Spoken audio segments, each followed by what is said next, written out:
नमस्कार विद्यार्थी मित्रांनो, आज आपण या व्हिडिओमध्ये इयत्ता 8वी विषय इतिहास यामधील 8व्या नंबरचा चॅप्टर आहे सविनय कायदेभंग चळवळ यातील स्वाध्याय पाहणार आहोत। तर चला सुरू करूया आजचा आपला हा व्हिडिओ। यामध्ये आपल्याला प्रश्न पहिला दिलेला आहे, दिलेल्या पर्यायापैकी योग्य पर्याय निवडून विधाने पुन्हा लिहा।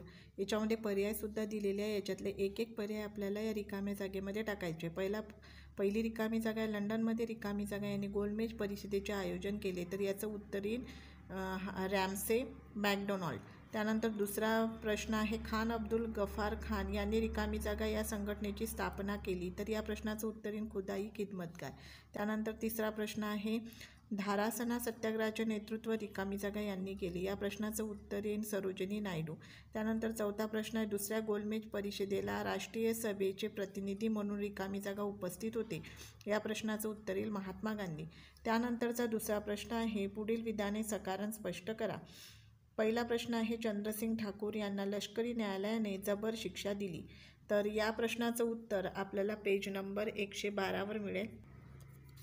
तर इथून याचं उत्तर लिहायचं की सरकारने गढवाल पलटणीला सत्याग्रहीवर गोळीबार करण्याचे आदेश दिले, परंतु गढवाल पलटणीचे अधिकारी चंद्रसिंग ठाकूर यांनी गोळीबार करण्यास नकार दिला, त्यामुळे लष्करी न्यायालयाने त्यांना जबर शिक्षा दिली।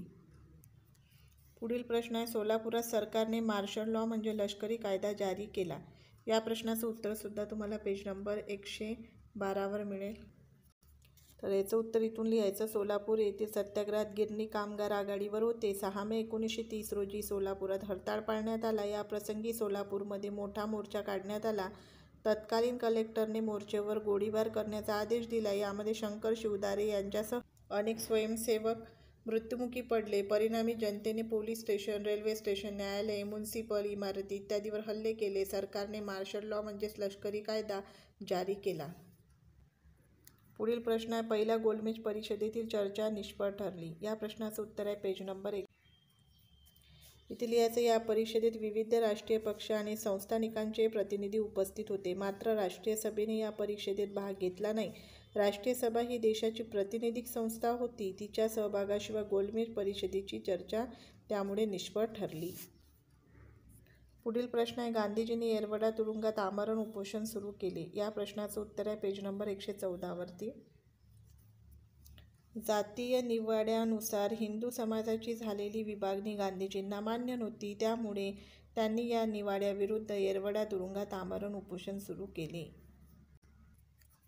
प्रश्न 3 आहे, खालील प्रश्नाची 25 ते 30 शब्दात उत्तरं लिहा। पहिला प्रश्न, गांधीजींनी मिठाचा कायदा मोडून देशभर सत्याग्रह करण्याचे का ठरवले, या प्रश्नाचं उत्तर आहे पेज नंबर 112 वरती।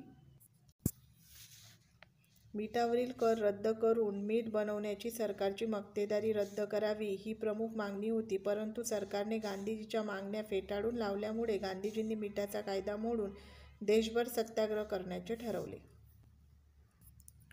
पुढील प्रश्न आहे, राष्ट्रीय सभेने सविनय कायदेभंगाची चळवळ मागे का घेतली, या प्रश्नाचं उत्तर पेज नंबर 114 वर।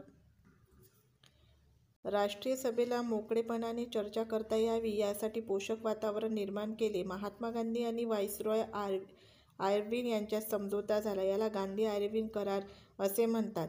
या करारानुसार ब्रिटिश सरकारने भारताच्या प्रस्तावित राज्यघटनेमध्ये जबाबदार राज्यपद्धतीचा स्वीकार करण्याची हमी दिली आणि त्यामुळे राष्ट्रीय सभेने सविनय कायदेभंगाची चळवळ मागे घेतली। त्यानंतर प्रश्न नंबर 4, सविनय कायदेभंग आंदोलनाची पुढील कालरेषा पूर्ण करा। यामध्ये आपल्याला साल आणि तारीख दिलेली आहे आणि एका बॉक्समध्ये त्या साली काय काय झालेलं आहे ते आपल्याला लिहायचं आहे, पण याचं उत्तर आता मी तुम्हाला पेजनुसार देते। तर सगळ्यात पहिल्यांदा पेज नंबर 112 वरती पहा, ज्याच्यामध्ये 12 मार्च 1930चं उत्तर आहे। त्याचं उत्तर येईल, 12 मार्च 1930 रोजी गांधीजींनी 78 सहकाऱ्यासह साबरमती आश्रमातून दांडी येथे जाण्यास ते निघाले। त्यानंतर चौथ्यामध्ये दुसरी हे विचारलेलं आहे, 6 एप्रिल तारीख दिली। 6 एप्रिल रोजी दांडीच्या समुद्र किनाऱ्यावरील मीठ उचलून गांधीजींनी मिठाचा कायदा मोडला आणि देशभर सविनय कायदेभंग चळवळ सुरू केली।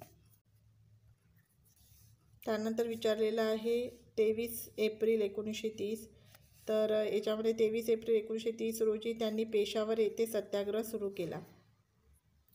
पुढची तारीख आहे 4 मे 1930. 4 मे 1930 रोजी त्यांना गांधीजींना अटक करण्यात आली. 6 मे 1930.